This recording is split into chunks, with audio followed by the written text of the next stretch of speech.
नमस्कार दोस्तों, आपने गीता के 18वें अध्याय को अवश्य ही सुना होगा।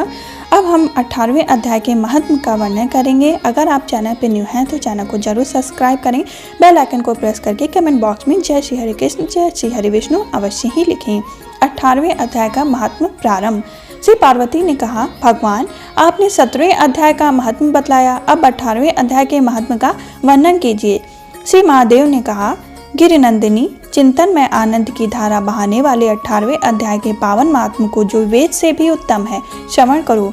वह संपूर्ण शास्त्रों का सर्वस्व कानों में पड़ा हुआ रसायन के समान तथा संसार के यातना जाल को छिन्न भिन्न करने वाला सिद्ध पुरुषों के लिए परम रहस्य की वस्तु है। इसमें अविद्या का नाश करने की पूर्ण क्षमता है। यह भगवान विष्णु की चेतना तथा सर्वश्रेष्ठ परम पद है। इतना ही नहीं, यह विवेकमयी लता का मूल काम क्रोध और मद को नष्ट करने वाला इंद्र आदि देवताओं के चित्त का विश्राम मंदिर तथा सनक सनानंद आदि महायोगियों का मनोरंजन करने वाला है। इसके पाठ मात्र से यमदूतों की गर्जना बंद हो जाती है। पार्वती, इससे बढ़कर कोई ऐसा रहस्य मैं उपदेश नहीं जो संतप्त मानवों के त्रिविध तप को हारने वाला और बड़े बड़े पातकों को नाश करने वाला हो।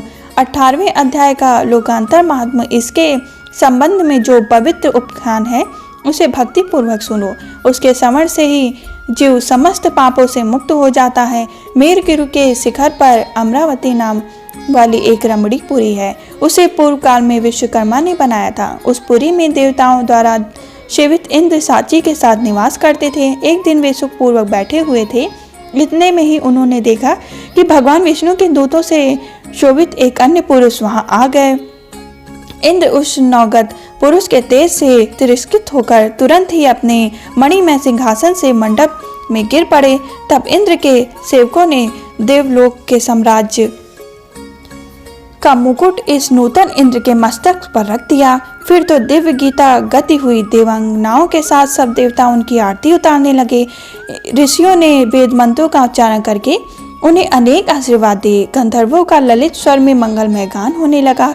इस प्रकार इस नवीन इंद्र को 100 यज्ञों का अनुष्ठान किए बिना ही नाना प्रकार के उत्सवों से सुशोभित देखकर पुराने इंद्र को बड़ा विस्मय हुआ। वे सोचने लगे, इसने तो मार्ग में न कभी प्याऊ बनवाए, न पोखरे खुदवाई और न पथिकों को विश्राम देने वाले बड़े बड़े वृक्ष ही लगवाए। अकाल पड़ने पर अन्नदान के द्वारा इसने प्राणियों का सत्कार भी नहीं किया। इसके द्वारा तीर्थों में शस्त्र और गांवों में यज्ञ का अनुष्ठान भी नहीं हुआ।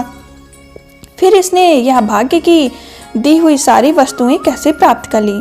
इस चिंता से व्याकुल होकर इंद्र भगवान विष्णु से पूछने के लिए प्रेम पूर्वक क्षीर सागर के तट पर गए और वहां आकाश में अपने साम्राज्य से भ्रष्ट होने का दुख निवेदन करते हुए बोले, लक्ष्मीकांत, मैंने पूर्व काल में आपकी प्रसन्नता के लिए 100 यज्ञों का अनुष्ठान किया था।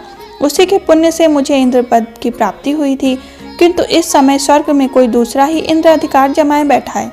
उसने तो न कभी धर्म का अनुष्ठान किया और न यज्ञों का, फिर उसने मेरे दिव्य सिंहासन पर कैसे अधिकार जमाया।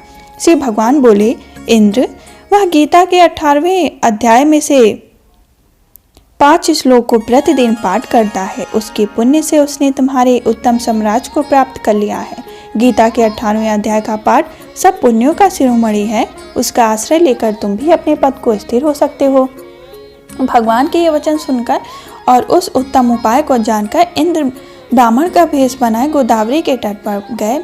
वहां उन्होंने कलिका ग्राम नामक उत्तम और पवित्र नगर देखा, जहां काल भी मर्दन करने वाले भगवान कालेश्वर विराजमान थे। वहीं गोदावरी तट पर एक परम धर्मात्मा ब्राह्मण बैठे थे। वे बड़े ही दयालु और वेदों के पारंगत विद्वान थे। वे अपने मन को वश में करके प्रतिदिन गीता के 18वें अध्याय का स्वाध्याय किया करते थे। उन्हें देखकर इंद्र ने बड़ी प्रसन्नता के साथ उनके दोनों चरणों में मस्तक झुकाया और उन्हीं से 18वें अध्याय को पढ़ा। फिर उसी के पुण्य से उन्होंने श्री विष्णु का सायुज्य प्राप्त कर लिया। इंद्र आदि देवताओं का पद बहुत ही छोटा है। यह जान के वे परम गति के हर्ष के साथ उत्तम वैकुंठ धाम को गए। अतः यह अध्याय मुनियों के लिए श्रेष्ठ परम तत्व है। पार्वती, 18वें अध्याय के इस दिव्य महात्म का वर्णन समाप्त हुआ। इसके श्रवण मात्र से मनुष्य सब पापों से छुटकारा पा जाता है। इस प्रकार संपूर्ण गीता का पाप नाशक महात्म बतलाया गया।